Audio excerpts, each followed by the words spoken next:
to Glasgow Rangers Nation. I am Owen, your host here on Glasgow Rangers Nation. Please hit that sub, ring that notification bell, and give this video a like. It really does help with that YouTube algorithm if you hit the like, guys.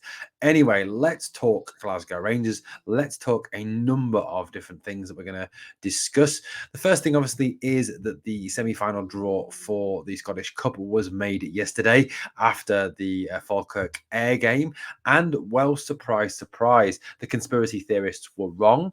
Obviously, the conspiracy theorists projected that there was no way on God's green earth that Rangers and Celtic would meet in the semi-finals. That because, let's face it, everybody would want it to be a Rangers-Celtic final. There's no way they would want someone from Ayr, Falkirk, or Inverness, Caledonian Thistle progressing through to the final. Well, guess what? It didn't happen. Celtic and Rangers did draw each other, and Celtic will face and Rangers will face off at Hampden Park to decide who goes through to the Scottish Cup final. Rangers obviously will be seeking to retain the Scottish Cup, and obviously it is a great chance for us to really show that green and white scummy shower of great unwashed heathens from across the city that, you know, it is our city, it is a blue city, and the cup is ours. And it's a good chance for us to lay down a marker ahead of next season and really punch them in the face and you know, show them that, give them that bloody lip and bloody nose, that to show that Rangers are coming and that Michael Beale, you know, is the manager, is getting things right now. The fact that I think, you know, he does know what his best team is, the fact that we will likely see the likes of Malik Tillman, Todd Cantwell, Nicholas Raskin and Ryan Jack against Celtic in that semi-final, you know, obviously with them all, you know, winning, obviously with them all been fit. But, you know, that is it's a really interesting tie, isn't it? It's a really, really massive, massive tie. In the semi-final, it'll be a huge, huge game for Rangers against Thing. And wouldn't it be great, you know, if they could repeat and that Scottish Cup win by getting through against Celtic? And wouldn't it be even better to stop Celtic from winning that domestic treble they think that they've already won? By knocking them out in the semi-finals, you know, that would be the big thing, you know, for me. Absolutely fantastic if that was possible. The games obviously will be played on Saturday the 29th and Sunday the 30th of April. Nobody yet obviously knows who will play when yet. It will be announced obviously fairly soon once TV and obviously the Scottish League have sorted it all out. But you know, it is obviously an exciting tie, and let's hope that Rangers can absolutely smash that green and white mob, you know, who we all absolutely detest with a passion, guys. I can't really, really hate them and just think they're a bunch of unwashed, work shy, lazy, useless. Oh, sorry, I don't want to swear, so I'll stop there. Anyway, let's talk about some more news. Let's talk about this young man here. Let's talk about Ryan Kent. Obviously, the manager yesterday spoke about that he wants Ryan Kent to stay. Ryan Kent has been moved to Burnley.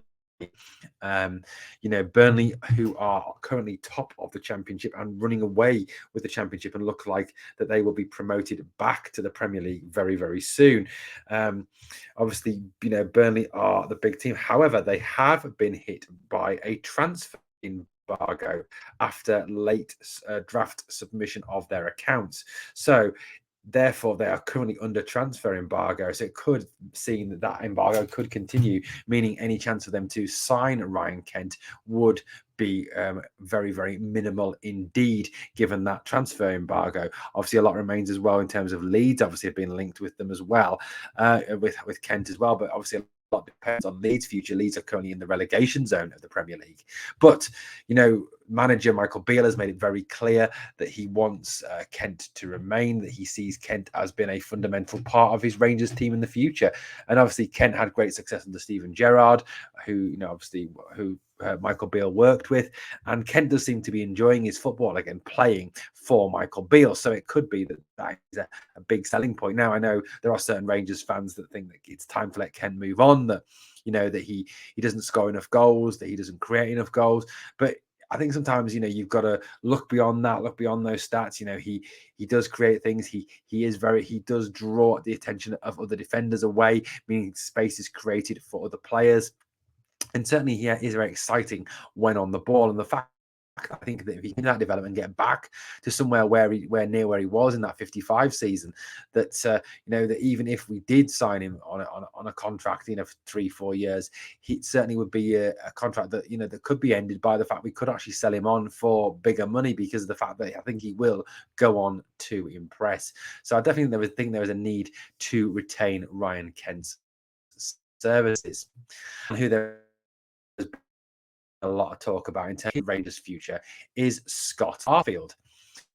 Yes, Scott Arfield. Now, Scott Arfield, obviously, he came on at the weekend. He scored against Wraith Rovers, and obviously has scored a number of vital goals for Rangers in the past and also this season, like the goals he scored against Aberdeen. Now, many people feel that Arfield is not only a valuable asset on the field, but a valuable asset off the field as well, especially with some of the younger players and some of the new players, and the way he speaks to them, the way that he gets them ready to play for Rangers, the way that he gets them to understand, obviously, the importance of the club, the importance of the Old Firm game, and that he is not just a good footballer, but he is also a very, very good mentor for the players. Now, Arfield obviously is out of contract, and there is a lot of talk about whether the fact that he will be offered a new deal. Obviously, Arfield is one of the older players at 34 years old. So any contract may only be 1 or 2 years. It does obviously felt that, that maybe it is time to move on from Scott Arfield. The fact that he is 34 with 35 next season, that perhaps that, the Rangers should look elsewhere and allow Arfield to move on. Arfield has made 133 appearances for Rangers, scoring 28 goals, and has obviously got a vast experience. It may even be that he could be signed on a team-friendly deal, that we could get him for something, like 1 year, 2 years at £7,000-8,000 a week. And then obviously that the influence that he would have both on and off the field. I think you've got to look at it in terms of the fact that you can't throw the baby out with the bathwater. That there's a lot of players out of contract. We can't just say goodbye to them all. And also players on Kamara, people like that, just because they've got that serial loser tag that's been attached to some of them. There is a need to keep some experienced players there, experienced players who are going to add to the dressing room, add to the team, and help to develop those younger players. So, maybe it would be worth offering Scott Arfield a 1 year or even 2 year contract on a minimum wage to see if he is prepared to stay with the club, and obviously help with the development of the club and the building back to where this club belongs, back in the big time. Now, the other story that came out of the weekend, obviously, was around the Union Bears. Union Bears, obviously, are fantastic fans. Obviously, they have a reputation, obviously, of unveiling those banners, and it was the banners that got them into trouble this weekend. Now, a lot of people who were at the game remarked that without the Union Bears in the ground, the atmosphere did really seem to suffer. They are, as it says in that banner, they're ultras, obviously borrowing on that foreign title, have been the fanatical fans now. The Bears not been there. I think, the atmosphere wasn't great. The atmosphere was a bit flat. It wasn't as loud as it normally is inside of Ibrox. It wasn't as full on as it normally is inside of Ibrox. And I do perhaps admit that was something to do as well with the opponents, and obviously the game, and the fact the game wasn't the most entertaining game. Now, the Union Bears unveiled a number of banners. One of them was this banner, which they revealed, Ross Wilson, Director of Failure. Obviously, Ross Wilson is somebody who is on the board, obviously part of the guy who helps to acquire the players for Rangers, and it's been seen as making several duff signings over the years that have led to Celtic getting further and further ahead of Rangers. Ross Wilson is blamed for this. Now, a lot of the Union Bears say that the criticism they had of Ross Wilson, and that was what got them thrown out of the ground and refused entry to the ground, and it was nothing to do with any anti-police banners, which obviously nobody really knows exactly what these anti-police banners were, and if there were any anti-police banners. Ross Wilson, I think, does have an awful lot to answer for. He obviously, has been part of this board that does seem to be holding the club back. It doesn't seem to be able to give the money to the managers to go and get the players to compete with Celtic. And, there is a lot of money, I think, needed to be spent this summer. And I think that if the board can't, put the money up front and can't help to develop this team, then maybe they need to look to move aside, and someone needs to come in who can take this club forward and can build this club back up to where it belongs. And I certainly feel that, that any criticism of Ross Wilson is more than fair. at the end of the day, you know, fans have a right to have their say on the club. At the end of the day, it's the fans that come through the turnstiles. It's the fans that show up and support the team every day. It's the fans that pay the money at the turnstiles, the fans that pay the money in the merchandise in the shops. It's the fans who support the club. Would be nothing without the fans, and I think the board need to remember that. You know, Ross Wilson, I think, is a joke. I think he is an absolute joke.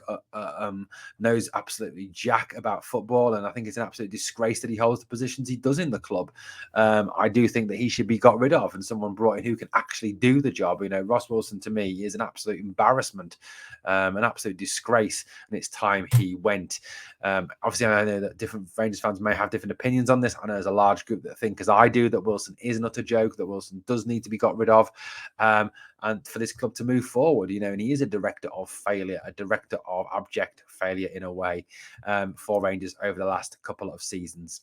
Well, guys, let me know what you think in the comments below. What do you think of Ross Wilson, and what do you think of what the Union Bears have had to say as well? Also, let me know as well about some of the other stories that I've talked about in this news update, about Ryan Kent, about Scott Arfield, etc., etc. Thanks so much for watching Glasgow Rangers Nation. I'll be back with another video soon. Please keep checking out the channel. Please hit that like for the video. But better still, guys, hit the sub, ring the notification so you don't miss out on any of your daily Rangers content.